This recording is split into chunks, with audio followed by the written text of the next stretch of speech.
Hi friends, ఎలా ఉన్నారు? మరొక స్టోరీతో మీ ముందుకొచ్చాను. ఈరోజు నేను మీకు చెప్పే స్టోరీ ఏంటంటే అక్క తమ్ముడు పార్ట్ 5. ఇది మన హైదరాబాద్లో నిజంగా జరిగిన స్టోరీ. అక్క తమ్ముడు చాలా ప్రేమగా ఉంటారు. మొదట్లో వాళ్ళకి ఎటువంటి చెడు ఆలోచనలు లేవు. కానీ తర్వాత వాళ్ళిద్దరూ దారి తప్పారు. పాపం వాళ్ళకి తెలియదు అక్క తమ్ముడు ఎలా ఉండాలో, ఎలా ఉండకూడదు. అప్పుడు వాళ్ళ జీవితాల్లో ఏం జరిగింది, చివరికి ఏమైంది అనేదే ఈ స్టోరీ. ఈ స్టోరీ మీకెందుకు చెప్తున్నానంటే ఈ స్టోరీలో జరిగిన సంఘటనలు మీ చుట్టుపక్కల జరగచ్చు, లేదా మనకి బాగా తెలిసిన ఫ్రెండ్ ఫ్యామిలీలో జరగచ్చు, లేదా మన రిలేటివ్ ఫ్యామిలీలో కూడా జరగచ్చు. ఈ స్టోరీలో మీకు కనిపించే క్యారెక్టర్స్ మీ నిజ జీవితంలో ఎదురైనప్పుడు వాళ్ళని ఎడ్యుకేట్ చేస్తారని, మీరు కూడా మీ ఫ్యామిలీలో అప్రమత్తంగా ఉంటారని మీకు ఈ స్టోరీ చెప్తున్నాను. మన ఛానల్ కొత్తగా చూస్తున్న వారు సబ్స్క్రైబ్ చేసుకోండి, లైక్ చేయండి, షేర్ చేయండి. ఇక స్టోరీలోకి వెళ్దాం పదండి. నిన్న రాత్రి నా వల్ల నిద్ర లేదు కాబట్టి ఏమో గాఢ నిద్రలో అంతసేపు పడుకుంది. సోఫా ముందు ఒక కుర్చీ పెట్టి దాని మీద అన్నం కర్రీస్ చేయి కడుక్కోవడానికి ఓ నీళ్ల బౌల్ పెట్టేసి అక్కని పిలిచాను. లేవకపోయేసరికి భుజం తట్టి పిలిచాను. అక్క కళ్ళు తెరవకుండానే టైం ఎంతైంది చిన్నా అంది. 1 గంట అక్క అనగానే తొందరగా లేవబోయింది. నొప్పి గుర్తొచ్చి అబ్బా అంటూ నెమ్మదించి కుర్చీ మీద చూసింది. ఆశ్చర్యపోతూ ఎలా చేశావు చిన్న ఇవన్నీ అంటూ బయట భుజం మీద వేసుకుంది, కాల్ని మెల్లగా కింద పెడుతూ. అన్నం ఒకటే అక్క చేసింది, పప్పు రసం హోటల్ నుండి తెచ్చాను. అదైనా ఎలా చేశావురా, అసలు నమ్మలేకపోతున్నా. అక్క మొహం మీద నుండి ఆశ్చర్యం పోలేదు. చెయ్యి కడుక్కొని తినక్క అనడంతో కొద్దిగా రిలాక్స్ అయి తినడం మొదలెట్టింది. అంత కష్టపడే బదులు నన్ను లేపొచ్చు కదరా అనింది. ఆ నొప్పితో చేయలేవక్క, ఊడిన శారీతో అవస్థలు పడుతూ ఇబ్బందిగా తింటుంది. తినడం అయిపోగానే నీళ్లు టాబ్లెట్స్ ఇచ్చి ఇవి వేసుకో అక్క అన్నాను.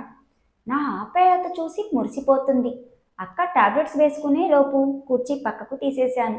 అక్క క్లాత్ కింద పెట్టి పైకి లేస్తూ నా రూమ్లోకి తీసుకెళ్ళు అంటూ నా భుజం మీద చేయి వేసింది. చీర మొత్తం జారిపోతూ కాళ్ళ కిందికి వచ్చింది. ఇక దాన్ని సర్దుకోలేక చేతిలో ఉన్న చీరను కూడా వదిలేసి కింద పడేసింది. ఇప్పుడు అక్క లంగా జాకెట్లో ఉంది. మెల్లగా నడుస్తుంది. రూమ్లోకి వెళ్ళి బెడ్ మీద కూర్చోబెట్టాక థ్యాంక్స్ చిన్న అంటూ నా బుగ్గ మీద ముద్దు పెట్టింది. చిన్న చిరునవ్వు నవ్వి బయటికి వచ్చి నేను కూడా భోంచేసి ఎంగిలి సామాన్లన్నీ లోపల పెట్టేసి అలసిపోయినట్లు సోఫా మీద కూర్చున్నా. చిన్న అన్న అరుపుకి లేచి అక్క రూమ్లోకి వెళ్ళాను. లోపలికి రాగానే అన్నం తిన్నావా అని అడిగింది. బ్లాంకెట్ కప్పుకొని ఉంది. తిన్నానక్క అన్నాను. అందులో నా నైటీ ఉంటుంది, చూసి కాస్త ఇవ్వు. అల్మార తెరిచి అందులోంచి ఒక నైటీ తీసి ఇదేనా అక్క అని అడిగాను. ఏదో ఒకటిలే ఇవ్వు అనింది. తీసుకెళ్ళి ఇచ్చాను. బయటికి వెళ్తుంటే మూవ్ సోఫా మీదే మర్చిపోయా, ఇచ్చి వెళ్ళవా అంది. వెళ్ళి సోఫా మీద ఉన్న మూవ్ తీసుకొని అక్కకు ఇచ్చేసి నా రూమ్కి వెళ్ళాను. ఆ కొద్దిసేపటికి బాగా అలసిపోయినట్టు అనిపిస్తుంది. వెళ్ళి బెడ్ మీద పడుకోగానే నిద్ర పట్టేసింది. 7-8కో మేలుకు వచ్చింది. లేచి బయటికి వెళ్ళాను. కిచెన్లో అక్కను చూసి ఇప్పుడు బాగుందా అక్క? పర్లేదు చిన్న, నడవగలుగుతున్నా. నేను చీర కట్టుకుంది కింద పడింది ఎవరితో చెప్పొద్దు సరేనా? నేను తినేసి వెళ్ళి పడుకుంటాను. నాన్న వచ్చాక నన్ను అడిగితే పడుకున్నానని చెప్పు అని అన్నం వండటం అయిపోయాక అక్క త్వరగా తినేసి వెళ్ళిపోయింది. నాన్న 9:30కి వచ్చాడు. ఫ్రెషప్ అయ్యి తినేటప్పుడు అక్కేది అని అడిగాడు. పడుకుందని చెప్పాను. పాపం అమ్మలేదు కాబట్టి పనులన్నీ చేసి అలసిపోయి ఉంటుంది. ఇంట్లోనే ఉండి ఏం చేస్తున్నావురా, అక్కకు సాయపడకుండా? తినేసి అక్కకు కాళ్ళు పట్టి పడుకోమని చెప్పాడు. నాన్న తినేసి తన రూమ్కి వెళ్ళిపోయాడు. నేను కూడా తినేసి అక్క దగ్గరికి వెళ్ళాను. వెళ్ళగానే నాన్న పడుకున్నాడా అంది. తన రూమ్లోకి పోయాడక్క. ఏమనలేదు కదా, నువ్వు పనులన్నీ చేసి అలసిపోయావేమో అనుకున్నాడు.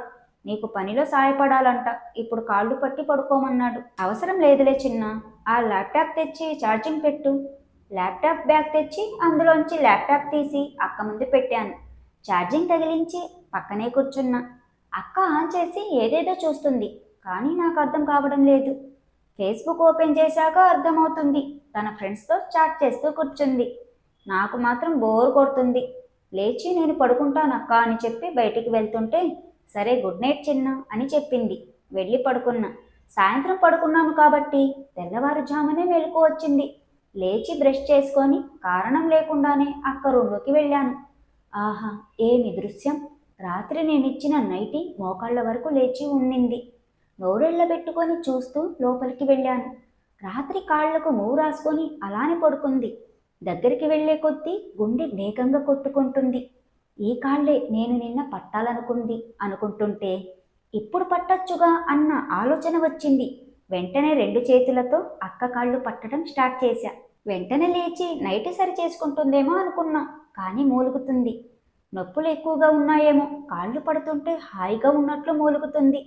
ఒత్తుకుంటూ మోకాళ్ల దగ్గరికి వెళ్ళినప్పుడు కొద్దిగా కదులుతుంది. మూలిగేది కూడా అప్పుడే. నొప్పి అక్కడే ఉందేమో అని ఒత్తుతూ ఉన్నా. అప్పుడే లేచింది అక్క.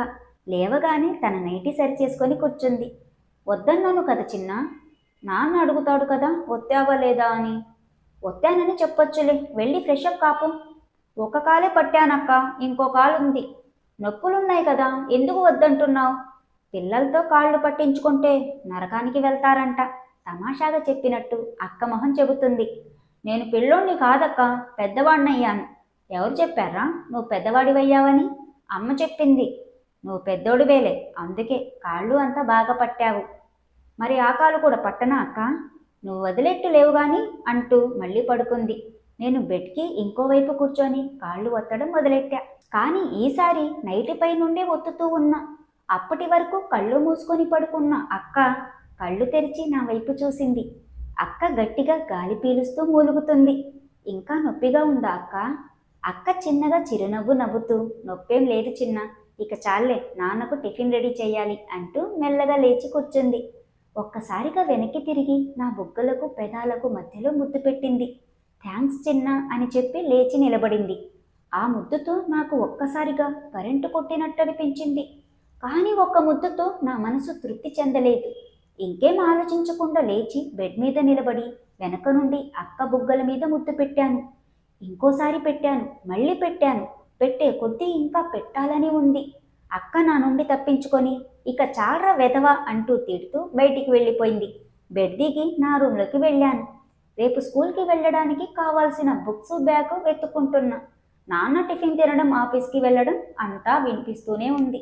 కొద్దిసేపటికి అక్క నా రూమ్కి వచ్చి, రే చిన్న, త్వరగా రెడీగా బయటికి వెళ్దాం. సరే అక్క. అక్క బయటికి అనిందంటే షాపింగ్కి అని అర్థం. నాకు కూడా బుక్స్ కావాలి కదా అనుకుంటూ స్నానానికి వెళ్ళాను. స్నానం చేసి టవల్ కట్టుకొని బయటికి వచ్చాను. ఓ మంచి షర్టు ప్యాంటు వేసుకొని అక్క రూమ్కి వెళ్ళాను. పంజాబీ డ్రెస్ వేసుకొని రెడీగా ఉంది. నేను వెళ్ళగానే వెళ్దామా అని అడిగింది. నేను సరేనని తలూపా. ఆ డ్రెస్లో చాలా అందంగా కనిపిస్తుంది. ఇంటికి లాక్ వేసేసి బయలుదేరాం. అక్క చాలా చోట్ల షాపింగ్ చేస్తుంది. ఎప్పటిలాగా ప్రతి మగాడు అక్కను కుచ్చి కుచ్చి చూస్తున్నాడు. అప్పుడు అర్థం కాలేదు, కానీ ఇప్పుడు నేను కూడా చూస్తున్నాను కాబట్టి అర్థమైంది. నేను ఒక బుక్ షాప్లో బుక్స్ తీసుకున్నా. ఒక బట్టల షాప్ దగ్గర ఆగి నాకు కొంత డబ్బిచ్చి లోపలికి వెళ్ళి నీకు సరిపోయే డ్రాయర్లు తెచ్చుకోపో అనింది. కానీ నాకు సిగ్గుగా అనిపించింది.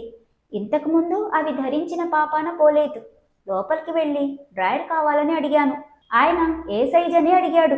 ఈ ఎపిసోడ్ ఇంతటితో ముగిస్తున్నా ఫ్రెండ్స్. మళ్ళీ నెక్స్ట్ పార్ట్లో కలుద్దాం. అంతవరకు బాయ్.